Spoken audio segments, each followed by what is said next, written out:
Sledimo pamćenje od čelika palestinskog pesnika Mahmuda Darviša.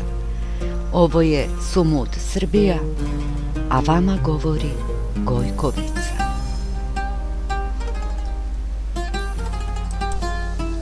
Moj brate, bez obzira na nepostojanje na papiru, međutim, dečak je išao u školu koju su vodili oni za koje nije postojao.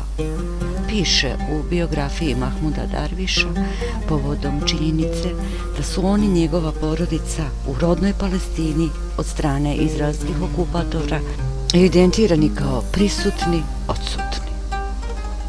Darvišova škola bila je u Hajfi, gde je i živeo nakon što se njegova porodica preselila u novo selo Al-Džadida, gde su sagradili kuću.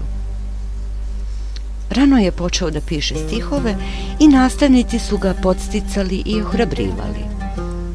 Tako je 1958. napisao pesmu za 10. dan oslobođenja Izraela. Pesma se zvala Moj brate Jevrejine i pročitao je ispred škole koja je proslavljala ovaj dan. Pesma nije bila ništa više od usporedbe života jevrejske dece i njihovih nejevrejskih vršnjaka. Danas si radostan, a ja sam žalostan.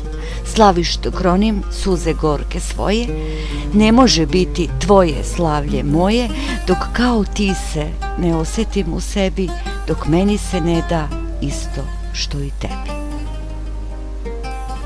Mahmud Darviš je, nakon što je pročitao pesmu, odveden pred izraelskog vojnog guvernera, koji ga je korio i zapretio mu da će, ukoliko ne prestane da piše ovakve stihove, učenikov otac izgubiti posao u kamenolomu. Ali dečak je nastavio da piše.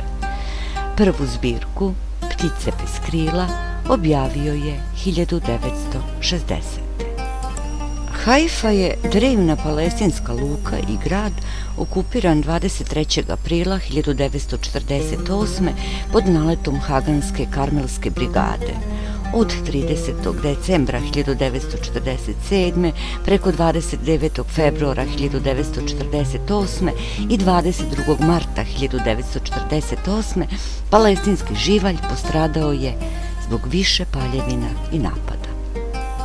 Al-Džadida je palestinsko seoce u Donjoj Galileji, formirano od proteranih i raseljenih i poznato po nazivu Ain Hud Al-Džadida.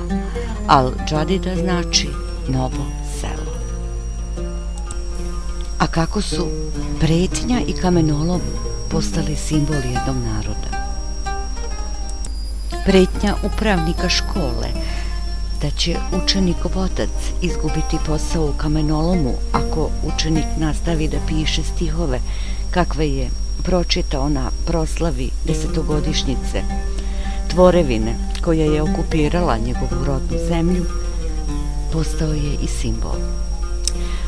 Kamenolom je postao simbol novije arapske poezije i palestinskog čoveka u drugoj polovini 20. veka, tako što je ušao u sliku koju je Darviš utkao u pesmu Piši, čijem je odjeku doprineo i Marcel Halifa, koji joj je podario melodiju i posudio joj glas. Marcel Halifa je libanski umetnik, kompozitor, pevač i izvođač, svira ud, kome je suđeno zbog toga što je pevao jedan od mnogih Darvišovih stihova koji imaju potporu u Kuranu.